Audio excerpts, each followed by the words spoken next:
Hello friends, welcome to zoology Shiksha. आशा करती हूँ आप सब अच्छे होंगे। तो इस वीडियो में हम डिस्कस करेंगे कैंसर के बारे में। तो हमारे बॉडी के अंदर कैसे कैंसर कॉज होती है, तो उसके बारे में डिस्कस करेंगे। तो कैंसर क्या है? Uncontrol growth of cell. जो हमारी बॉडी के अंदर जो सेल होती है उसकी जो ग्रोथ अनकंट्रोल होती है, यानी कि सेल जो डिवीजन ग्रोथ करना स्टॉप ही नहीं होता, अनकंट्रोलली वो ग्रोथ होता जाता है, उसको कैंसर बोलते हैं। तो क्या कैंसर कैसे होती है? जो हमारी बॉडी के अंदर मिलियन ऑफ सेल्स प्रेजेंट होती है। Human is made up of cell. हमारी बॉडी पूरी सेल से बनी हुई होती है। तो हमारी बॉडी के अंदर क्या प्रेजेंट होती है? नॉर्मल जो सेल प्रेजेंट होती है। तो हमारी बॉडी की ही नॉर्मल सेल में कुछ चेंजेस होने की वजह से, यानी कि डीएनए में चेंजेस होने की वजह से किस में कन्वर्ट हो जाती है? कैंसर सेल में कन्वर्ट हो जाती है। यानी कि हमारे बॉडी की ही नॉर्मल सेल क्या करते हैं? डीएनए की चेंजेस होने की वजह से कैंसर सेल में कन्वर्ट हो जाती है। तो जो नॉर्मल सेल और जो कैंसर सेल में डिफरेंस क्या होती है, कैसे हम पता लगाएं कि ये नॉर्मल सेल है और ये कैंसर सेल है? तो जो हम नॉर्मल सेल और कैंसर सेल को लैब में आन के पेट्री डिश में ग्रो करते हैं। न्यूट्रिशन दे के पेट्री डिश में अगर ग्रो करेंगे तो ये नॉर्मल सेल है। तो ये पेट्री डिश है, पेट्री डिश के अंदर नॉर्मल सेल है जो कि हम न्यूट्रिएंट्स मीडियम में ग्रो करेंगे। तो नॉर्मल सेल क्या होगा? उसकी नॉर्मल सेल डिवीजन चलेगी, कंटिन्यूअसली सेल डिवीजन चलेगी। तब जब सेल डिवीजन हो रहा होगा तब क्या होगा? जब एक सेल दूसरी सेल से कांटेक्ट में आएगी, यानी कि एक सेल दूसरी सेल से जब टच करेगी, तो इनमें नॉर्मल सेल में क्या होती है? जो सेल डिवीजन करना मेनली स्टॉप हो जाती है, जिसको क्या बोलते हैं? कांटेक्ट इनहिबिशन बोलते हैं। जिनमें जो नॉर्मल सेल जब सेल डिवीजन चलती रहेगी, सेल डिवीजन की टाइम पे अगर एक सेल दूसरी सेल से कांटेक्ट में आती है, यानी कि टच करती है, तभी जो सेल डिवीजन करना स्टॉप हो जाती है, जो कि एक नॉर्मल सेल की कैरेक्टरिस्टिक है, जिसको कांटेक्ट इनहिबिशन कहते हैं। और जब कैंसर सेल को हम डिफरेंस करेंगे नॉर्मल सेल से, तो कैंसर सेल कैसे होती है? ये पेट्री डिश है और ये कैंसरियस सेल्स ग्रो करती है। जब इसको न्यूट्रिएंट्स मीडियम में डालेंगे तो ये सेल ग्रो करेगी, कैंसर सेल ग्रो करेगी। तो जब ग्रो करते टाइम जब इनकी दोनों सेल की कांटेक्ट इनहिबिशन आएगी, यानी कि एक सेल दूसरी सेल से जब कांटेक्ट में आएगी, टच करेगी, तब जो सेल डिवीजन करना स्टॉप नहीं होएगी, कंटिन्यूअसली यहाँ पे सेल जो डिवीजन करना चलती रहेगी, ग्रो करती रहेगी, जिसको कैंसर सेल बोलेंगे। और ग्रो करके एक मास ऑफ बॉल या फिर मास ऑफ सेल बनाती है, जिसको क्या बोलती हैं? ट्यूमर बोलती हैं। तो ट्यूमर हम कैसे कहेंगे? जो कैंसर सेल डिवीजन करके एक मास ऑफ बॉल या फिर मास ऑफ सेल बनाएगी सेल डिवीजन करके, तो उसको क्या बोलते हैं? ट्यूमर बोलती हैं।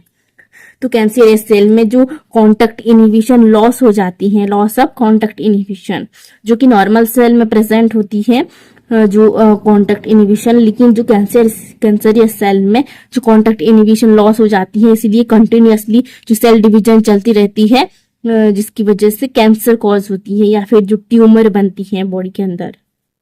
तो ये मेन डिफरेंस है, जो contact inhibition normal cell and cancerous cell में डिफरेंस होती है। तो जो ट्यूमर बनती है कैंसरियस सेल डिवीजन करके एक मास ऑफ बॉल या फिर मास ऑफ सेल बनाती है, जिसको ट्यूमर बोलती है। तो ये में जो ट्यूमर मेनली 2 टाइप की होती है, एक होती है बेनिग्नेंट ट्यूमर और दूसरी होती है मैलिग्नेंट ट्यूमर। तो ये 2 ट्यूमर में डिफरेंस क्या होती है मेनली? तो जो बेनिग्नेंट ट्यूमर है, सपोज ये एक ह्यूमन है, एक पर्सन है, तो इसके बॉडी में क्या बन गई है? बेनिग्नेंट ट्यूमर बनी है। तो बेनिग्नेंट ट्यूमर की जो कैरेक्टरिस्टिक क्या होती है? Know spread. जो बेनिग्नेंट ट्यूमर की कैसे होती है? ये स्प्रेड नहीं करती, नो स्प्रेड। यानी कि अगर एक पर्सन को बेनिग्नेंट ट्यूमर हो गई है, तो जहां पे बनी है बेनिग्नेंट ट्यूमर बॉडी के अंदर, जिस जगह पे बनी है वहीं पे ही वो फिक्स रहता है। हम उसकी बॉडी की और कोई पार्ट को या फिर उसकी बॉडी के जो स्टोमक, किडनी या फिर दूसरी जगह को इफेक्ट नहीं करती। जिस जगह पे बेनिग्नेंट ट्यूमर बनती है वहां पे ये फिक्स रहती है। तो नो कैंसर, यस, इसका जो सेकंड कैरेक्टरिस्टिक क्या होती है, ये कैंसर कॉज नहीं करती क्योंकि ये एक ही जगह में फिक्स रहती है, दूसरे कोई पार्ट को ये इफेक्ट नहीं करती, इसलिए ये कैंसर कॉज मेनली नहीं करती, ये मेनली ट्यूमर होती है। सेल डिवीजन स्लोली, जो बेनिग्न ट्यूमर है ये इसकी जो सेल डिवीजन की से होती है, ये स्लोली सेल डिवीजन करती है क्योंकि ये एक ही जगह में फिक्स रहती है, तो ये जो इसकी सेल डिवीजन है ये स्लो करती है। देन क्यूरेबल, जो बेनिग्न ट्यूमर के कैसी होती है, ये क्यूरेबल हो सकती है, यानी कि हम इसे सर्जरी करके निकाल सकते हैं क्योंकि ये एक ही जगह पे तो फिक्स रहती है और दूसरी कोई बॉडी पार्ट को ये इफेक्ट नहीं करती, इसलिए इसको सर्जरी करके क्यूरेबल कर सकते हैं जो बेनिग्न ट्यूमर को। तो मेलिग्नेंट ट्यूमर का डिफरेंस क्या है, ये कैसी होती है, जो मेलिग्नेंट ट्यूमर कैसी होती है, स्प्रेड बॉडी, जो मेनिग्नेंट ट्यूमर अगर कोई पर्सन को मेनिग्नेंट ट्यूमर हो गई है तो ये बॉडी में स्प्रेड करती है, तो जिस जगह पे बेनिग्नेंट ट्यूमर बनेगी, बेनिग्नेंट ट्यूमर बन के ये ब्लड वेसल्स के थ्रू दूसरी पार्ट को भी ये इफेक्ट करेगी, यानी कि वहां पे जाके भी ये बेनिग्नेंट ट्यूमर कॉज करेगी, तो ये बॉडी पे स्प्रेड होती है, जो कि मेन जो कैंसर बोलते हैं इसको, जो बेनिग्नेंट ट्यूमर को, इसको कैंसर बोलते हैं, कैंसर कॉज बोलते हैं क्योंकि ये बनेगी तो एक ही जगह में, लेकिन वो ब्लड वेसल्स के थ्रू दूसरी पार्ट को भी ये इफेक्ट करेगी, वहां पे जाके भी ये कैंसर कॉज करेगी। देन मेटास्टासिस, मेलिग्नेंट ट्यूमर कैसी होती है, ये मेटास्टेटिक होती है, इसका मतलब spread one place to another place, तो ये स्प्रेड होती है जो मेलिग्नेंट ट्यूमर, एक जगह पे तो बनती है लेकिन वो ब्लड वेसल्स के थ्रू हमारी बॉडी की जो दूसरी पार्ट को भी ये इफेक्ट करती है, वहां पे जाके भी वो मेलिग्नेंट ट्यूमर कॉज करती है या फिर कैंसर कॉज करती है, तो इसको मेटास्टासिस बोलती है, एक जगह से दूसरी जगह को फैलता है ये मेलिग्नेंट ट्यूमर। थर्ड कैरेक्टरिस्टिक क्या है, सेल डिवीजन रैपिडली, जो बेनिग्नेंट ट्यूमर की जो सेल डिवीजन रैपिडली होती है, जो कि जो बेनिग्नेंट ट्यूमर है इसकी सेल डिवीजन स्लो होती है, लेकिन मेलिग्नेंट ट्यूमर में जो cell division rapidly cell division होती है, जो कि जल्दी जल्दी बॉडी पे कैंसर कॉज करती है, ज्यादा टाइम नहीं लगाती मेलिग्नेंट ट्यूमर, बॉडी पे जल्दी स्प्रेड होके हमारी बॉडी की जो पार्ट को इफेक्ट करती है, कैंसर कॉज करती है। जो मेनिग्नेंट ट्यूमर कैसी होती है, नो क्यूरेबल, जो मेनिग्नेंट ट्यूमर क्यूरेबल नहीं किया जा सकती सर्जरी की हेल्प से क्योंकि ये स्प्रेड करती है हमारी पूरी बॉडी पार्ट को, हमारे बॉडी में जितने भी स्ट्रक्चर प्रेजेंट होते हैं उसको भी ये कैंसर कॉज करती है जाके, इसलिए इसको क्यूरेबल नहीं किया जा सकता, ये मेनली कैंसर होती है। तो ये मेन डिफरेंस है बेनिग्नेंट ट्यूमर और मेलिग्नेंट ट्यूमर का। स्टडी ऑफ कैंसर इसके ऑन्कोलॉजी, तो कैंसर सेल की स्टडी करने को क्या बोलती है, ऑन्कोलॉजी बोलती है। टाइप ऑफ कैंसर, तो कैंसर कितनी टाइप की होती है जो हमारी बॉडी के अंदर, मेनली कौन कौन सी कैंसर हो सकती है। फर्स्ट है कार्सिनोमा, कार्सिनोमा किसे कहते हैं, कैंसर ऑफ इपिथेलियल सेल, तो हमारी बॉडी की जो इपिथेलियल सेल प्रेजेंट होती हैं, या फिर इपिथेलियल सेल्स कहाँ पे प्रेजेंट होते हैं, जो ब्रेस्ट होते हैं या फिर स्किन कैंसर होते हैं, इसको कार्सिनोमा बोलते हैं, जो कि इपिथेलियल सेल्स में कैंसर कॉज करती है। देन सार्कोमा, कहाँ पे किसे कहते हैं, कैंसर ऑफ मेसोडर्मल टिश्यू, जो हमारी मेसोडर्मल टिश्यू है उसमें अगर कैंसर होती है तो उसको सार्कोमा बोलती हैं। ल्यूकेमिया किसको बोलते हैं, कैंसर ऑफ ब्लड, अगर ब्लड में कैंसर होती है उसको ल्यूकेमिया बोलती है। देन लिम्फोमा कहाँ पे कैंसर होती है, कैंसर ऑफ लिम्फेटिक वेसल, जो हमारी बॉडी के अंदर लिम्फेटिक वेसल्स है जिसमें लिम्फ फ्लो करती है, उसमें अगर कैंसर होती है उसको लिम्फोमा बोलते हैं। देन ऑस्टियोमा किसे बोलते हैं, कैंसर ऑफ बोन, हमारे जो बोन में अगर कैंसर होती है उसको ऑस्टियोमा बोलती है। देन एडियोमा किसे बोलते हैं, कैंसर ऑफ ग्लैंड, हमारे बॉडी के अंदर जो ग्लैंड्स प्रेजेंट होती हैं जैसे कि एक्सोक्राइन ग्लैंड, इंडोक्राइन ग्लैंड, जो हार्मोन एंजाइम सीक्रेट करती हैं, उसमें अगर कैंसर होती है तो उसको एडियोमा बोलती है।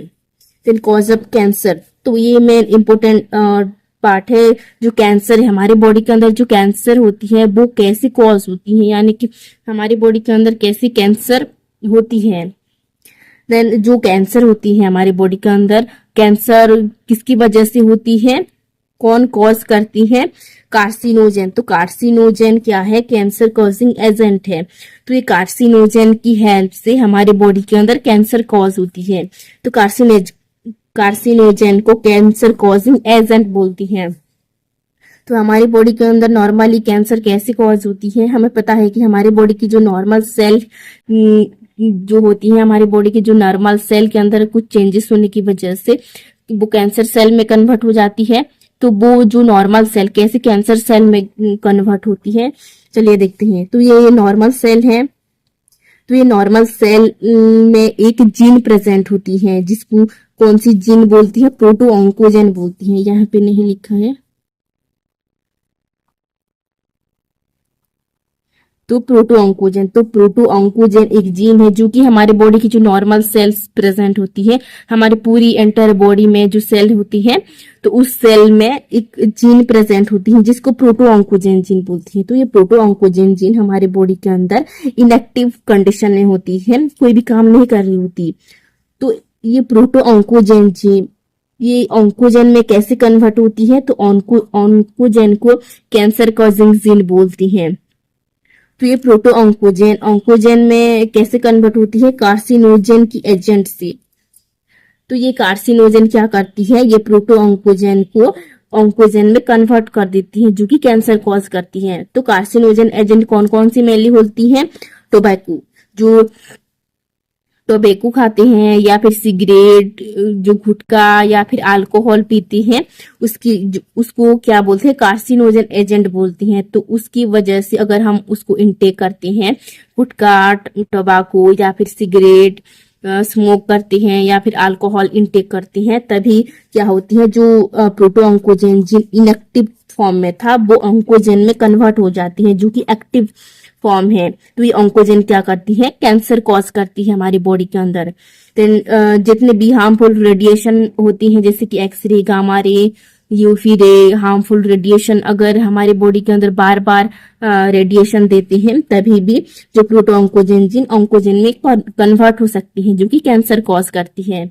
तो ऐसे जो प्रोटो ऑन्कोजेन जीन ऑन्कोजेन में कन्वर्ट होती है और हमारी बॉडी के अंदर कैंसर कॉज करती है।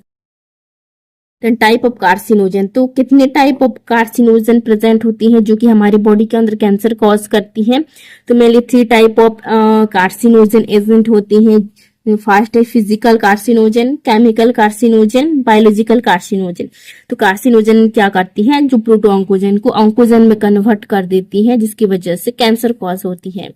तो फिजिकल कार्सिनोजन क्या होती है, हार्मफुल रेडिएशन। तो जितने भी हार्मफुल रेडिएशन प्रेजेंट होती हैं जैसे कि एक्सरे, गामा रे, यूवी रे या फिर हार्मफुल जो सनलाइट प्रेजेंट होती हैं, अगर हम जो रेडिएशन को यहाँ पे जो एक्सरे, गामा रे, यूवी रे या फिर हार्मफुल जो रेडिएशन अगर हमारे बॉडी के अंदर बार बार देते रहेंगे रेडिएशन, तभी जो क्या होगा, जो प्रोटो ऑन्कोजेन इनएक्टिव फॉर्म में था वो ऑन्कोजेन में कन्वर्ट हो जाएगा।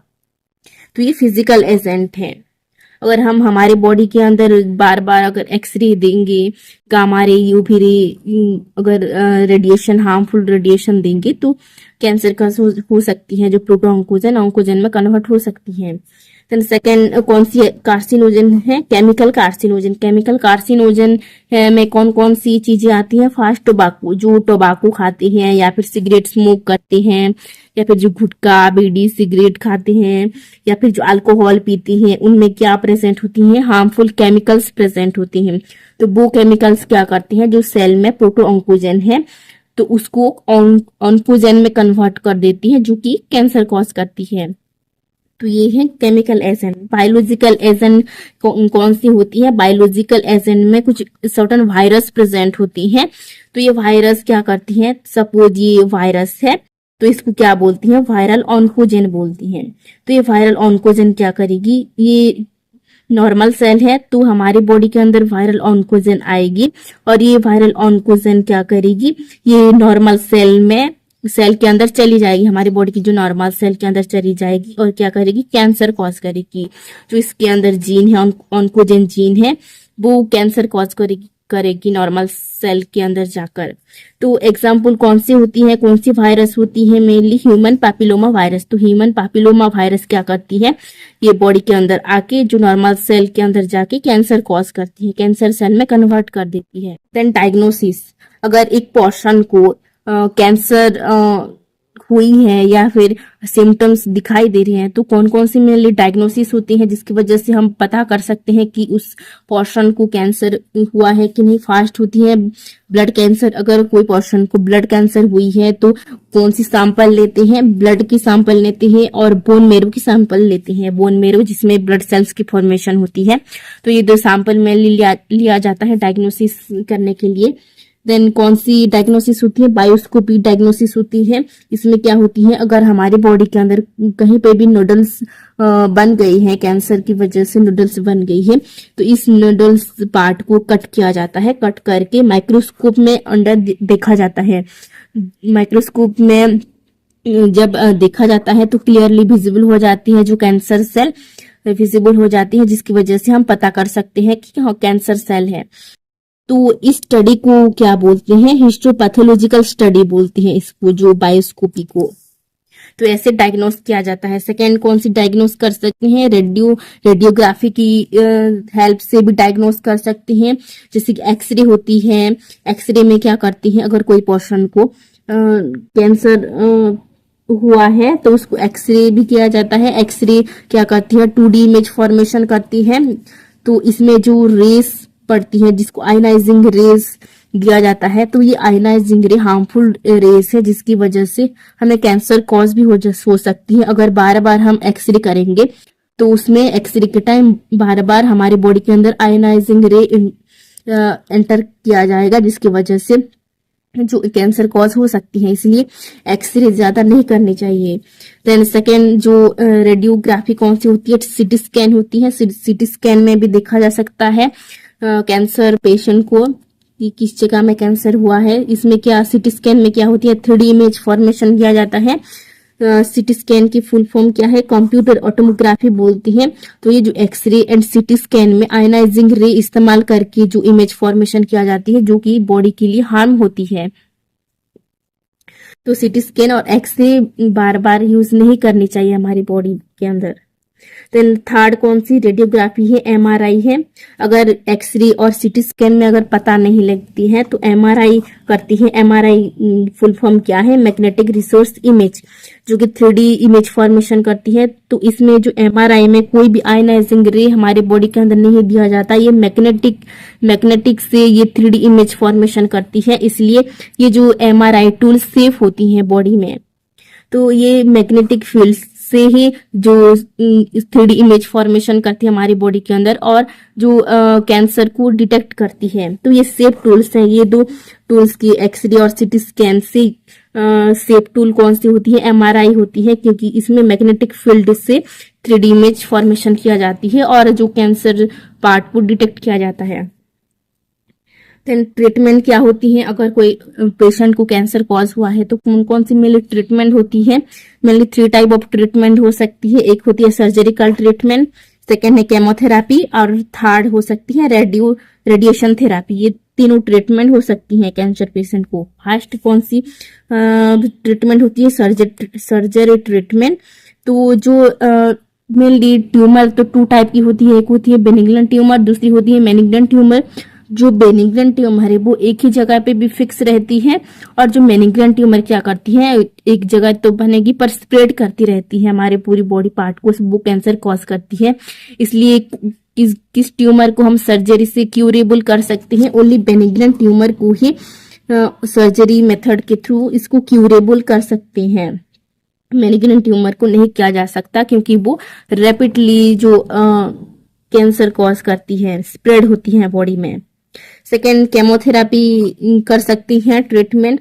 केमोथेरापी में क्या करती है, एक टाइप ऑफ ड्रग्स दिया जाता है जिसको केमो ड्रग्स भी बोलते हैं।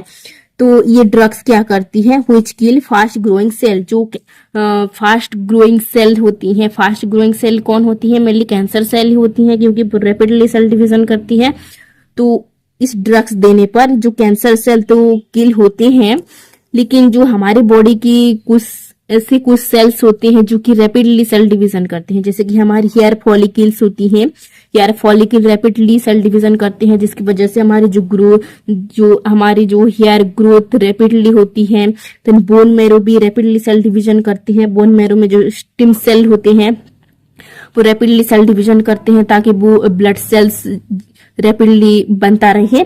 तो जब ये ड्रग्स दिया जाता है, केमो ड्रग्स दिया जाता है, सेल जो कैंसर सेल किल होने के साथ साथ कुछ हेयर फॉलिकल की सेल और बोन सेल यानी कि स्टीम सेल भी किल हो जाते हैं, जिसकी वजह से जो कैंसर पेशेंट को जिसको केमो दिया जाता है उसकी जो हेयर बहुत ही झड़ जाती है, लॉस हो जाती है, या फिर उसकी बॉडी में जो रेड ब्लड सेल्स या फिर ब्लड डेफिशिएंसी देखी जाती है। इसलिए जो कैंसर पेशेंट को ब्लड चढ़ा जाता है, टाइम के टाइम ब्लड चढ़ा जाता है, क्योंकि जो ड्रग्स केमो ड्रग्स देने पर जो बोन सेल, बोन मेरो की जो स्टीम सेल या फिर हेयर फॉलिकल लॉस हो जाती है, सेल जो किल हो जाती है। देन थर्ड जो ट्रीटमेंट कौन सी होती है, रेडिएशन थेरापी। रेडिएशन थेरापी में क्या करती है, सपोज ये ट्यूमर है तो इस ट्यूमर को हाई इंटेंसिटी ऑफ रेज दिया जाती है, तो इस ट्यूमर को इसकी सराउंडिंग में जो अच्छे सेल होते हैं उसको कवर अप किया जाता है, जो गुड सेल्स होते हैं या फिर जो जिस सेल को कैंसर नहीं हुई है उस सेल को कवर अप किया जाती है, और इस ट्यूमर की जगह पे हाई इंटेंसिटी ऑफ रेज दिया जाता है, जैसे कि गामा रे दिया जाता है, और इस ट्यूमर को किल किया जाता है। तो ये जो रेडिएशन थेरापी उतनी क्यूरेबल नहीं होता, क्योंकि जब इसको रेडिएशन देते हैं और ढक दिया जाता है अच्छे सेल को, तभी उस जो अच्छे सेल को, जिस सेल को कैंसर नहीं हुआ होता है उस सेल को भी ये हार्म करती है, जो अच्छे सेल को भी ये नुकसान करती हैं, हार्म करती हैं। इसलिए रेडिएशन थेरापी इतनी यूजेबल नहीं होती, क्योंकि इसमें हार्मफुल रेडिएशन देने की वजह से जो अच्छे सेल होती हैं उसको भी ये इफेक्ट करती है। तो ये मेनली ट्रीटमेंट होती है। अगर आपको ये वीडियो अच्छा लगा तो please like, share and subscribe जरूर करें। Thank you watching my video.